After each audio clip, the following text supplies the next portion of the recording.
thein-betweenman podcast, where men can be men.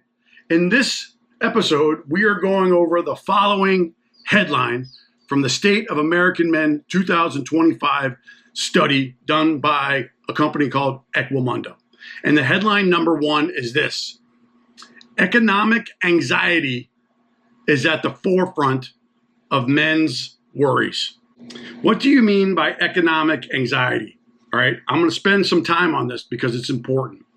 The fact that the world is undergoing social, political, and economic shocks is not a recent phenomenon. What is changing at an increasingly fast pace is the shifting realities of financial security that people can expect today from traditionally defined pathways to success, employment, and economic stability. What my parents had to go through their business career or whatnot, they could lean on some of the realities that were relevant to them. They could stay at AT&T for 30 years and have a retirement and doing stuff. They don't do that anymore now. And as a matter of fact, you're such a commodity in the business world today that you could put in 20 years and on any given whim, they could fire you for whatever reason, justified or not justified. None of it is. But the business world is not empathetic to what your needs are. They're only concerned about what their shareholder needs are. If they're a publicly traded company, if it's a private company, that may be a little bit different too. But if they're publicly traded, you're in the blender with them. And if they got to cut heads to make a profit, you're going. Tangent number one, economic precarity. Rennick, what the hell does precarity mean? Good question. Precarity is a state of instability, insecurity, or uncertainty, especially related to employment and income. Didn't know that. More broadly, precarity can refer to an existence of lacking predictability, material, or psychological welfare. I can identify with that definition.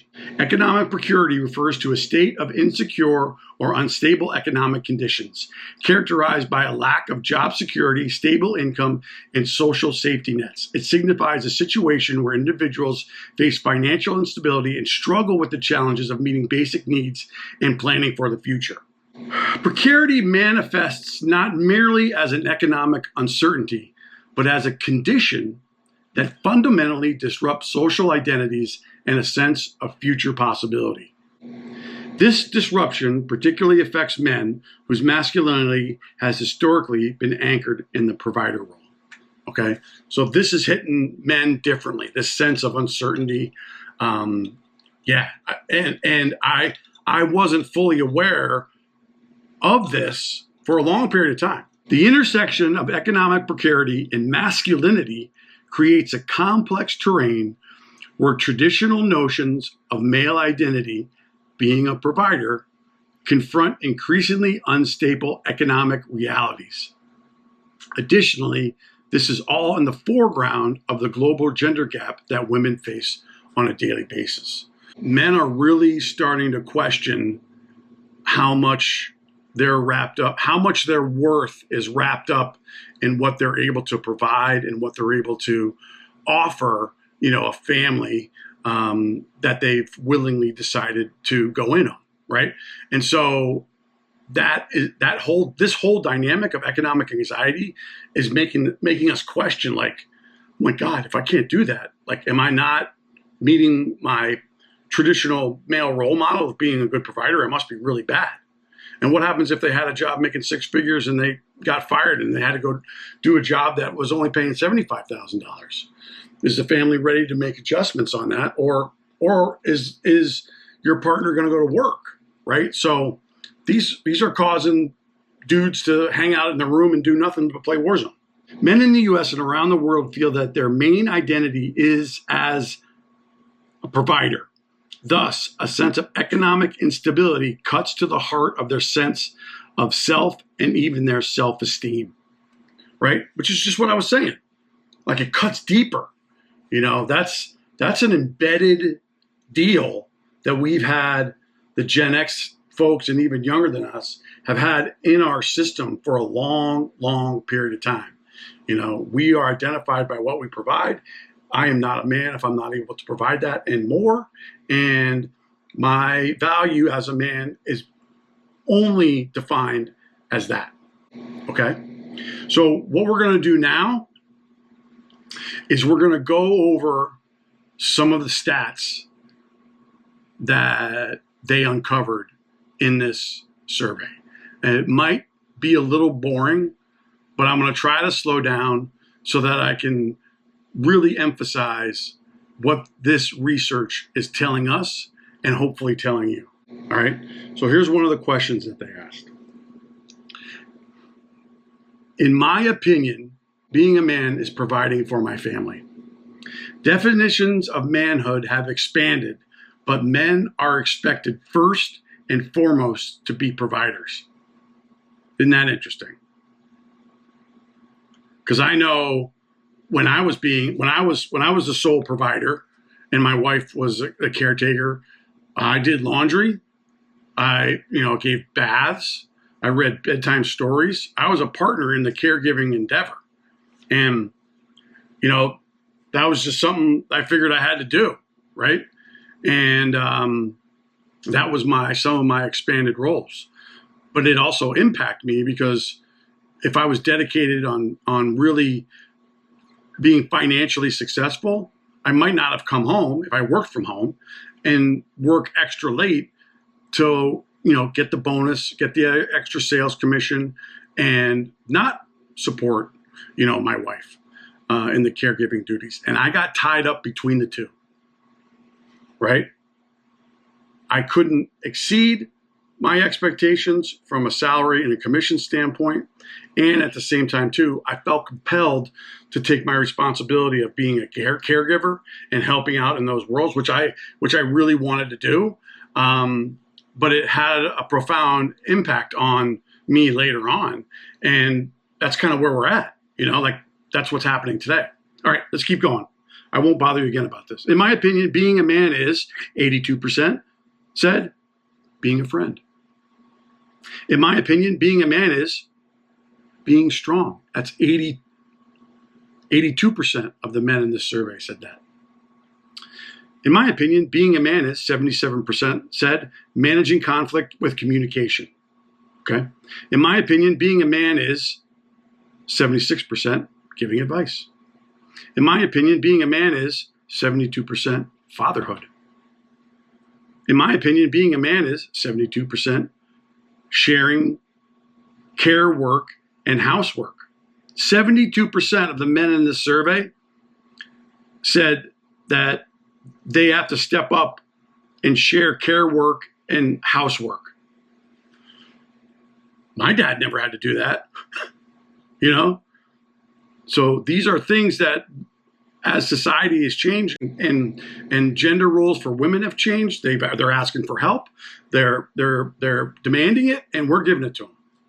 And that isn't good or bad. It just is what it is.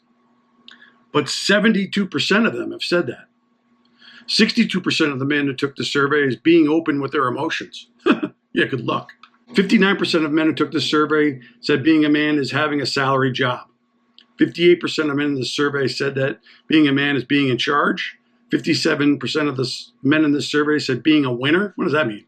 53% in order to be a man, is having a partner or a wife. 49% of the men taking the survey making lots of money is how they're defined in a man. 27% of men who took the survey says being a man is managing conflict with violence. And then 15% of men in this survey said that having many girlfriends is what being a man is all about. 77% of women have said that men's primary trait should be a provider. So what does that say? That tells me that we want you to go do the work. right? 80 hours a week. But at the same time, you're not helping out with some of the caregiving tasks, like doing the laundry and, reading books to your kids at night before they go to bed. You're coming home at 11 o'clock and going back out to work the next day. That doesn't happen a lot anymore. But that's what they are hoping that you do. Do you see where the discrepancy is? That's what women want. They're dictating what they think you should be, and then making accommodations that benefit them and are overlooking what benefits us. Sorry, I went on a tangent there. Many fathers see themselves as wallet dads. Here's a perfect example. I can't read it. I was a wallet dad. The only thing I did for my children growing up was paying for everything. That's from a black dad whose voting is unknown. As a job, your father is to be as a father, your job is to be a provider. That's what I've always thought of myself. That's a white progressive voting dad. And what people think is a father role is to give safety and shelter and be a provider for their children and for the next generation by being able to offer a down payment for a home. Black progressive voting dad. Those are quotes coming from the dudes who were taking this survey, right? So I can identify with that too. There was a time, even now, where, kids are older, they want money, they want to take the car, they want to, you're just an ATM. Okay. The American dream is out of reach. And a majority of men say their jobs don't give them status or reputation. Back when my dad was selling newsprint, that was a conservative job. He was executive vice president for a specific region, and he had status. People in the neighborhood knew that he was an EVP, drove a company car. Right. And so they appreciated that. Men are saying that our jobs don't give them that sense of status or reputation. Percentage of men and women who agree with the following statement. Percentages of men and women who agree with the following statement. It's much harder for my generation to feel financially secure than my father's generation. Men, 75% agree with that statement. And of the women, 78% agree with that statement. I am not in the career I wanted when I graduated from school or college. 61% of men agree with that. 64% of the women said that they agree with that. Even though I have a job, it does not give me status or a good reputation. 59% of men agree with that. 55% of women agree with that. Home ownership is out of my reach. 53% of men agree with that. 54% of women don't, or agree with it as well. The only way to make it these days is to find a job that makes you rich quickly. 51% of the men agree with that. 49% of the women agree with that. Being born into wealth is more important than hard work or skill if you want to get ahead. 50% of the men agree with that statement. 44% of the women agree with that statement. My partner doesn't understand the financial stress that I'm under. 49% of the men agree with that. 44% of the women agree with that. I couldn't agree with that more. And I can give you a practical example. My ex-wife was a teacher, and when the kids got to a certain age, we're like, hey, why don't you go back to work? We'll make a little extra money. It'd be good. It'd be a good thing for us, right? Like dual incomes. So she went back to work for a year as a teacher. Let's call it making $45,000 a year. And we got used to that extra money on top of what I was making, which at the time was in six figures.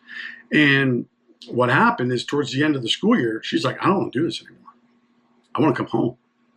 And we had leased a new car for her, right? Based on the money that she was going to be generating, right? So essentially what she asked was, can I come home and can you make up the $45,000 windfall of that I'm generating for the family?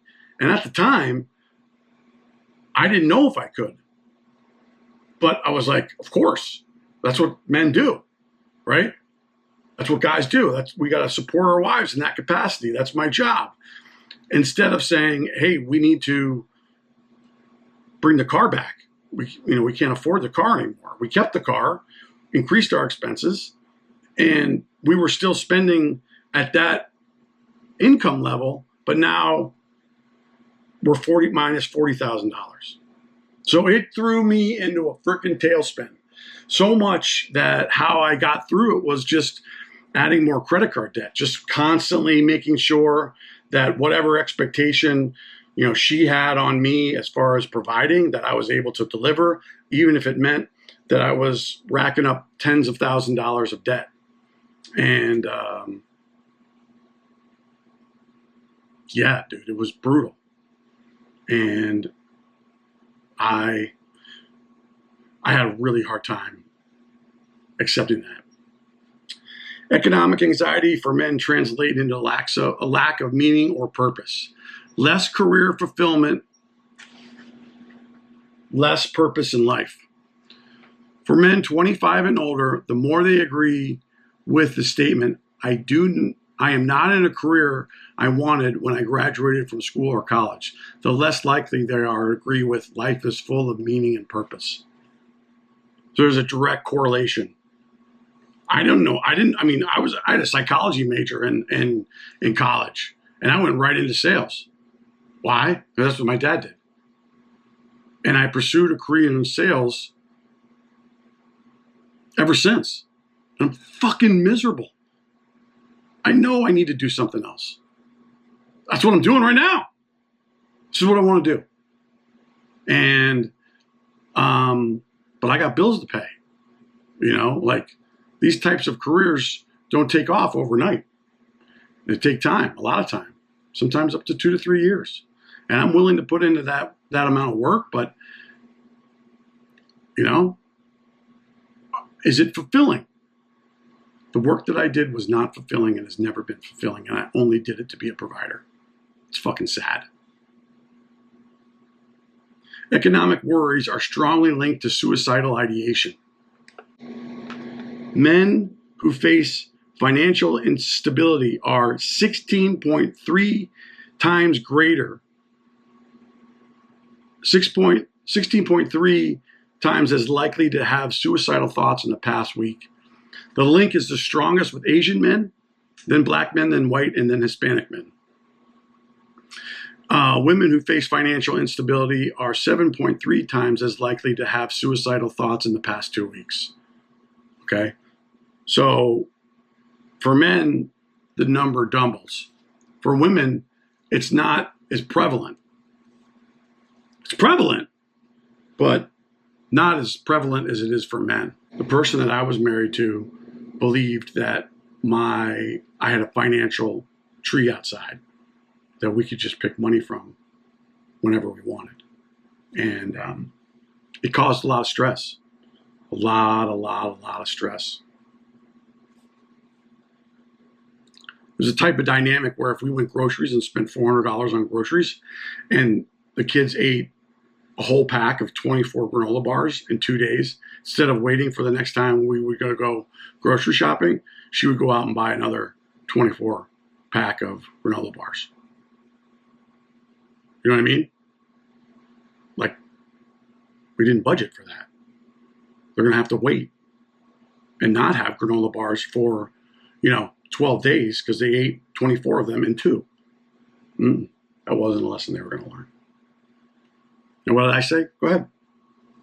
Listen, this economic anxiety is real, guys.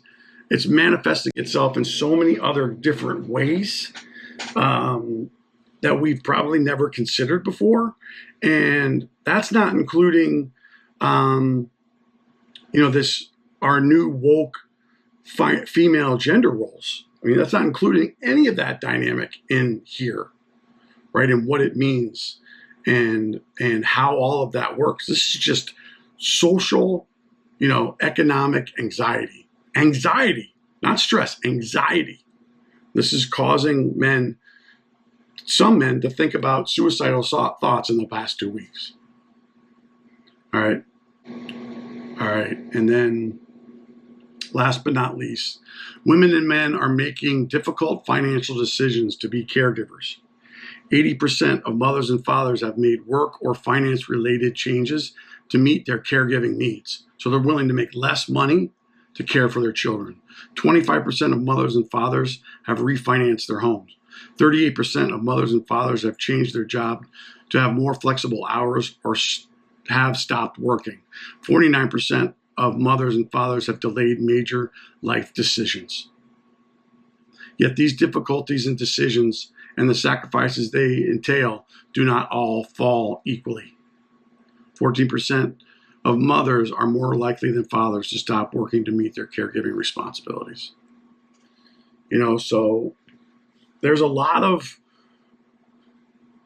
things, guys. I mean, like economic anxiety. I hope that really helps you understand and gives you a perspective that you can lean back upon when you're, lying in bed and say, does that apply to me?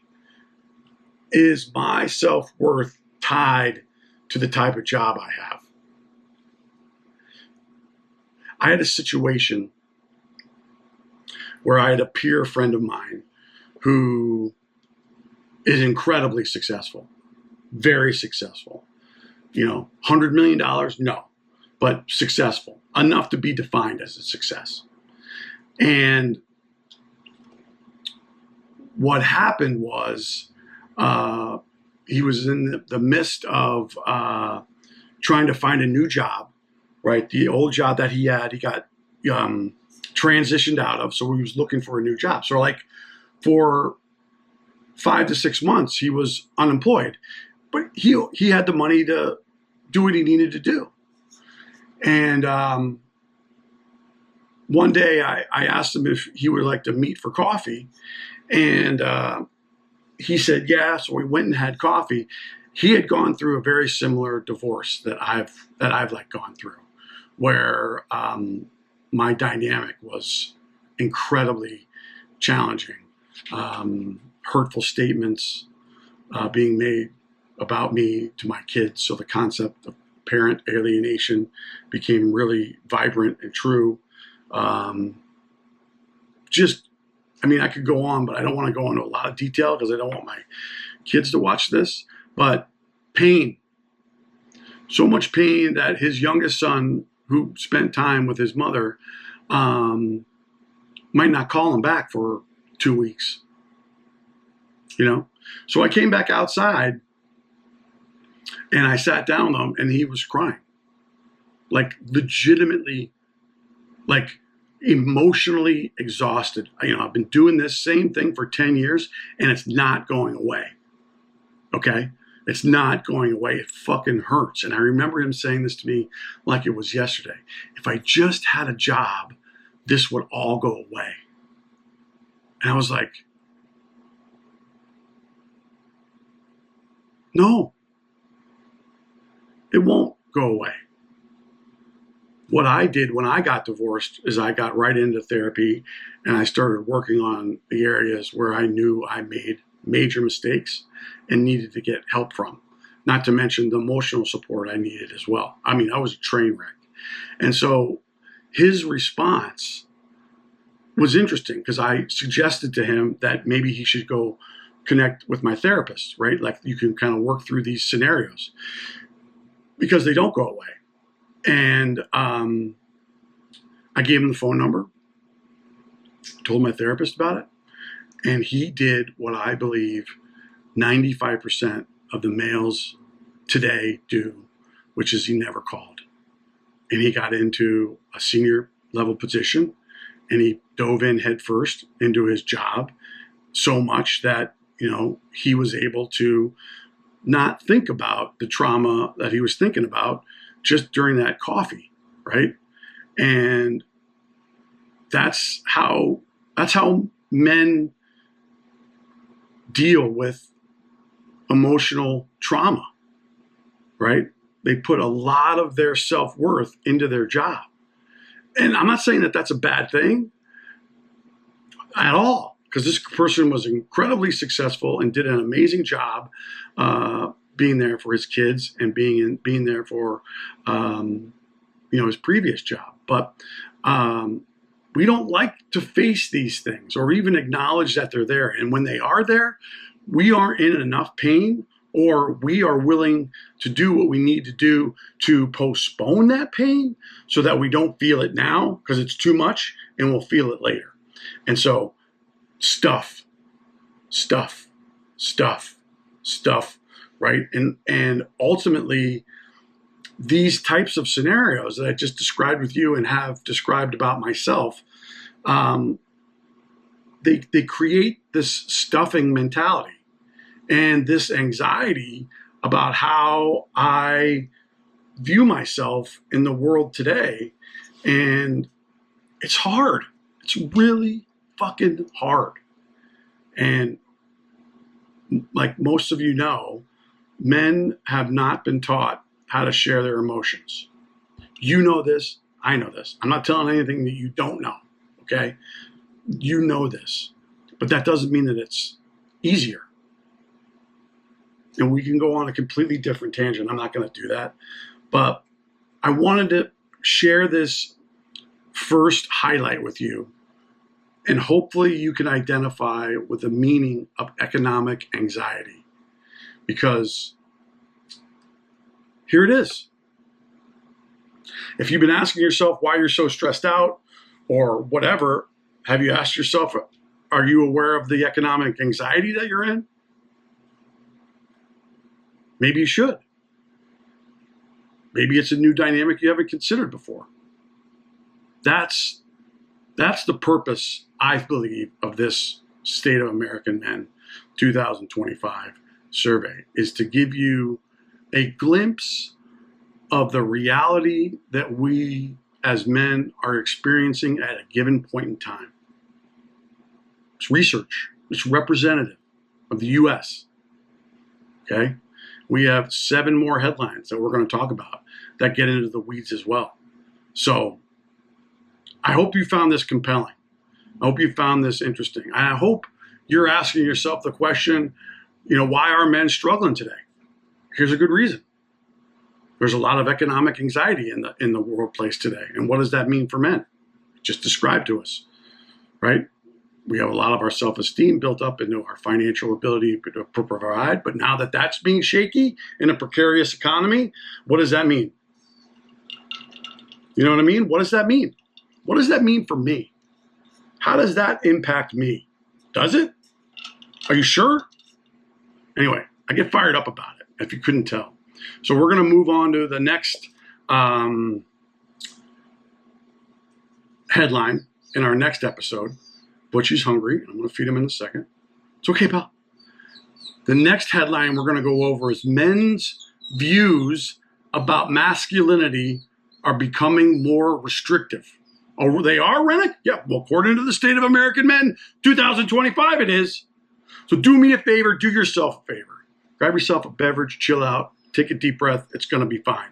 Remember, I'm going to be here for you. I really am. I'm going to be here for you. We can work through this garbage together.